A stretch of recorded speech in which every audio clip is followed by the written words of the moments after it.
Hello everybody and welcome back to the channel. For today's video, I wanted to talk to you about reaping and sowing.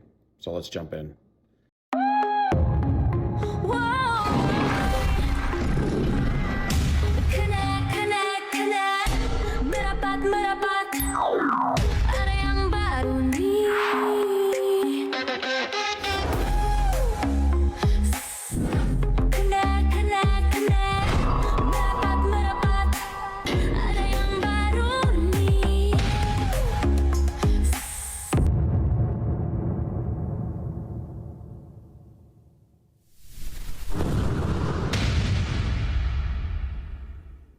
I think a lot of people under the impression that once you have, let's say you sown bad seeds, and then maybe you made change in your life, and maybe you even repented for some things, right? And there is grace for that, but you're not going to get away with all those negative seeds that you planted because you already planted them. It'd be one thing, they were culminating still in the spirit realm. You haven't actually put them down yet, but once you put them down, you have to pay for them. And if you already planted those seeds of negative planting, then your reaping is going to be negative.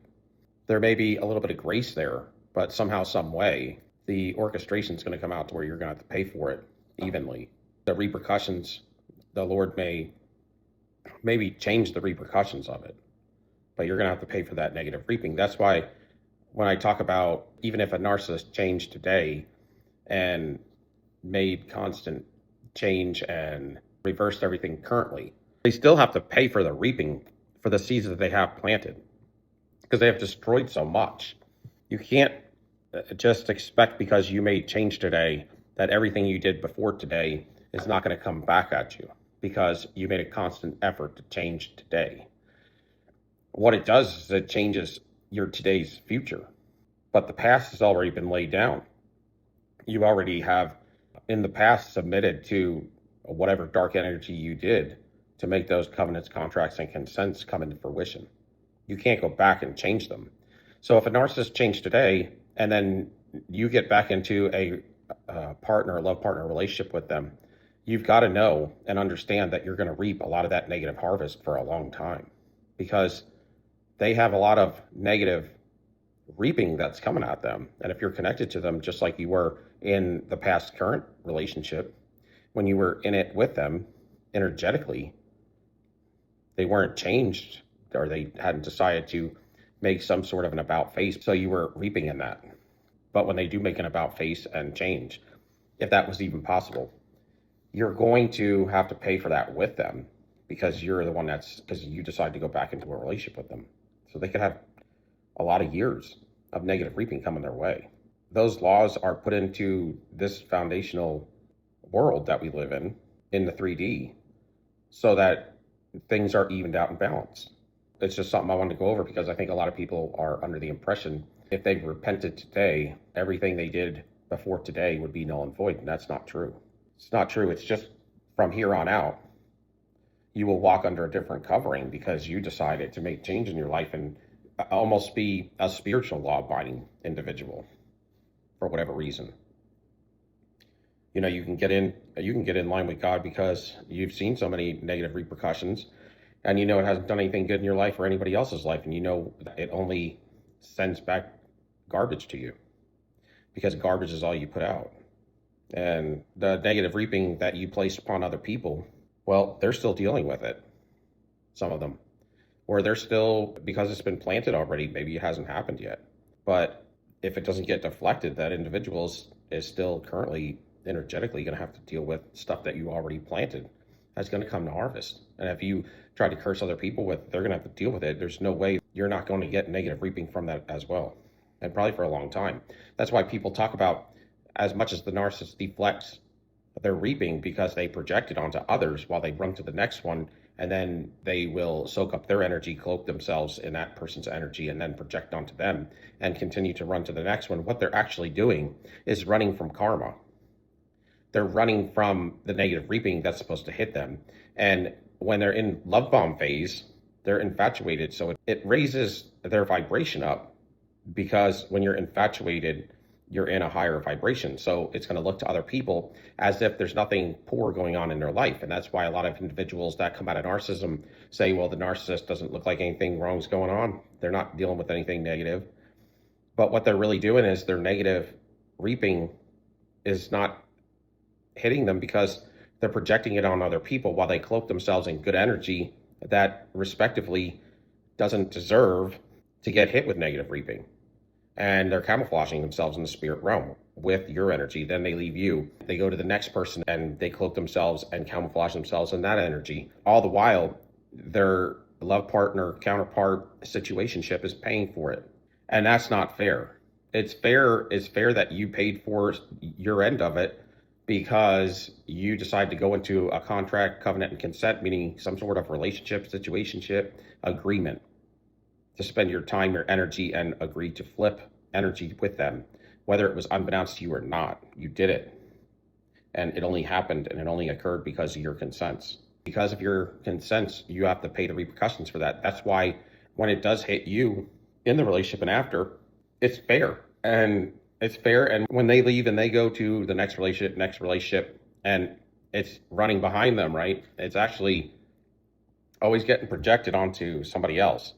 But when they're in that infatuation state, each time they come back into a new relationship, because that's what happens, it's a high.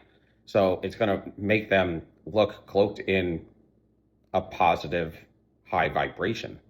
Not to mention, they're also sucking off of a light worker, probably. And that's going to put them in a high vibration. Where a narcissist really gets nailed with all of their negative reaping. And what generally will lead to a narcissistic collapse where all of it catches up with them is when they go into a primary source supply relationship with another narcissist. So what you have is two narcissists get into a relationship together, and one of those narcissists or both of those narcissists have been running from their karma for years and years, maybe even a decade. They've been doing it by going from one high level source supply, one light worker to the next, causing mayhem, disruptions, and all kinds of negative reaping that have devastated those light workers, and have been successfully able to continually run from one relationship to the next as a parasite predator hunter. Meanwhile, they're flinging all of their sin onto other people, and other people are paying for it. But then when they meet up together, two of them, it's almost like a narcissist meets their karmic narcissist, and vice versa. Those two narcissists, one of them, the worst one, as far as the one that's putting out the worst karma out of the two narcissists, is going to be the one that's going to be controlled by the other, by the one that's the lesser. It's going to be like probably flip-flop. The one that deserves more negative reaping to come to them is going to be the one that's going to be the supply source or put under the yoke of bondage of the other narcissist. And then they're both not going to be able to run from their karma, but they both know they're going to be in a detrimental situation at some point, because they're going to start reaping all of this negativity, and their mask is going to start slipping and falling off. So what they'll do then is they'll start to really work on these third-party relationships, both of them separately. Because they kind of, you know how some people say, well, they don't really know what they're doing. They're in fight or flight. And it's just kind of, to them, instinctive. It is instinctive. But it's almost as if they made either conscious or unconscious agreements. They know what they're doing because they do have the sense of right and wrong. I don't think that there's anybody that doesn't have the sense of right and wrong. When you do bad things, you know you're doing bad things. And so instinctively, there's different instincts for people with the same instincts will do different things because they're energetically different. So that's where you get the spectrum as well. For what level of destruction that you decide you're going to perform and how much evil you let in becomes your spectrum. You're part of the spectrum, where you fit in the spectrum of how your reaping is going to occur and how toxic you're going to become. It's just how liberal you are with it, or how conservative you are with it, and how far you're willing to go. You know, when you look at crimes and situations of crime, there's some people that go much further in crime activity before they stop. And then there's other individuals that stop very, very early on because They know what they've done already is evil, and if they continue on, it's going to be much worse. And if you run that over, then that's your choice. But they'll start working on third party situations to avoid getting that karma. But somehow, some way, they got stuck together because it was time for them to get bombarded with all the crap that they've done to others. And that's what you call the narcissist injury and collapse. And so they'll be trauma bonded to each other, and they won't be able to, they'll be able to get source supply, but they won't be able to get source supply as far as primary. That's how God will get them back. And then they'll just continue to get destroyed and wrecked down to nothing. And that's how a lot of times the negative reaping will come to a narcissist. If you were going to be third party to that, or if you were, let's say, to go save one of those individuals, like we always talk about, you don't want to save a narcissist when they're about to get a collapse or they're in the middle of a collapse, because then you're basically putting that negative reaping, you're addressing it, putting it on yourself to be a toxic enabler to them. It could feel and look like you love them and you want to help them from going through pure destruction. But that doesn't mean it's just. It just means you're getting involved because you're going to try and play God in their life. And God's going to let you be God in their life and catch what God in their life looks like. Because you're really being disobedient and you're not doing the right thing. And that's why it's best when you don't see when the narcissist gets the reaping. Hopefully you're energetically detached and you have gone far, far away and you're disconnected from them and you don't even know what's happening. Because a lot of times your heart does feel for them to the point to where if you saw them going through such torturous stuff, you would want to reach out. And so a lot of times God will make it to where you are not able to see what's going on with them. Because if you did, you'd ruin it for them and you would ruin it for yourself. So that's a little bit about negative reaping and negative sowing that will occur at some point because it all catches up to us. It's like anything else, gang activity. People, they may unalive somebody and they think they get away with it. But just like that Cain and Abel story, after Abel was missing, the Almighty asked Cain, "Where's your brother?" And he's like, "Am I my brother's keeper? I don't know where he is." That's when the Lord told him, "Well, I hear his blood crying out to me." And that is what happens. Whoever it is that was mistreated and had something happen and occur like that, it does have checks and balances. And that's why, like I've talked about in the past, and if it becomes something financial, somebody steals finances from you and stuff like that, that'll come back energetically. The amount that they took from you, or how they defamed you, or if they wreck your credit or anything, it all comes back. It comes back in different forms, but it's going to affect them in some sort of a rigid way, in a way that it may look heartless. It will look heartless, and it should. And it should, because they were heartless in the things that they did to other individuals, and they were able to walk right out of it and move on to the next thing, and they didn't catch anything negative from it. But when it all comes back, it'll come back in a way where they get it when they least expect it, they get it when they least need it, or they get it when they're at the highest point in their life, high on the hog, and they're the most pompous, and they had just got done saying some stupid stuff, how great they were at what they did in their evil, mocking God and mocking the true victim. And that's when that stuff comes.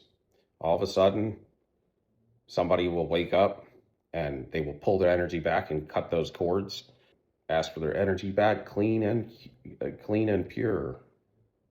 I draw my energy back clean and pure. You draw it back. When you're leaving a narcissist, you should probably claim that every day for a long time, because they get to where they start meddling in your energetic field. And when you are ruminating and you're going back and forth with yourself, that's spelling, but it's also that rumination is them being in your energy. That's what's going on. That's basically witching. You're dealing with somebody who is basically a witchcraft practitioner, whether they know it or not. Any narcissist is, because of what's housed in their body. that negative energy that they made covenants with. So that's what's meddling in that rumination, telling you they're good, or give them another chance, or maybe I was wrong. You see, anything that messes with your intuition is going to be some form of witchcraft. It's like you know the right answer and you know what'll happen if you return to them. But then you're also going through this, whether it's pronounced to you or not, it's some form of spiritual warfare where you're attacking yourself, or you're trying to convince yourself that maybe they'll change, or they look like they've changed, or I'm going to save them when nobody has been saved from them. Nobody's healed from that. So what you're looking at is the true reprobate of the Bible. The reprobate of the Bible is somebody who doesn't have intuition anymore, because it's all tethered to their innate spirit, and they trade their innate spirit, which has its innateness, your innateness of your innate spirit, the innate who you were born to be, that original seed of your essence, your innate true self, of always your truest desires and your abilities, your knowing of right and wrong, your intuition, and the 9 fruits of the Spirit, starting with love, are all tethered to that innate spirit. And when you sacrifice it for anything, in the case of the narcissist, they sacrificed it for the mask or the false self through a covenant, contract, or consent. Whether it is verbal or non-verbal, this is what they have done. And they did it out of fear. Fear, possibly probable. It's usually fear, pride. It's fear, they block it with pride, and then the mask. It's fear. They can't get past the fear, because next is courage on the vibrational chart. So fear comes in and scares them to death, and they'll freeze and fawn. And if they make any other decision to move forward, then they're going to get to a state of courage. And then that would defeat the devil in their life. That would make the mask come off, and that would make them energetically change, introspect. They would have to introspect for them to get to courage.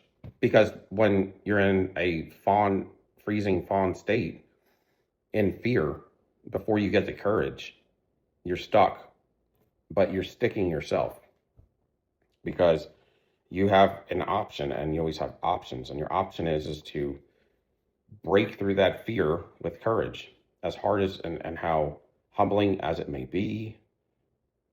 That's what you need to do, because what you're doing is you're putting your flesh to death, and the narcissist can never put their flesh to death. And that's what happens when you go through the period of salvation. It's you putting your flesh to death. That's why once you are saved, you cannot become a narcissist. For those people under 18, for instance. Because after 18, you can't really become a narcissist either. You can get very diabolical. But the narcissism part happens earlier in age, under the age of 18.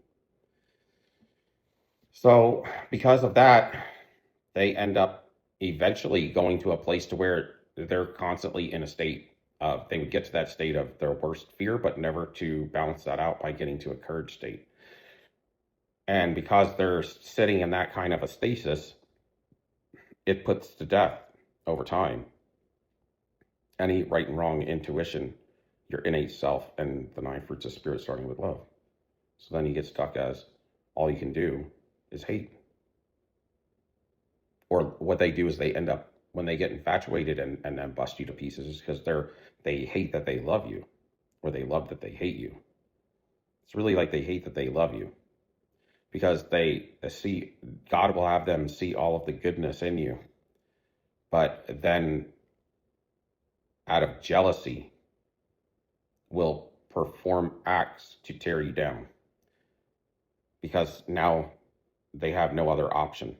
They have no other opportunity, because the love is gone. It's been sold out. It's dead. So they have to go into a state of what we would call perverted thinking. And perverted thinking would take them down the road of, I love to hate you, or hate to love you. But that's all I want to say about that. Thank you for watching. If you can give me a like, subscription, and a thumbs up. Love you all. Till next time. Peace. We out.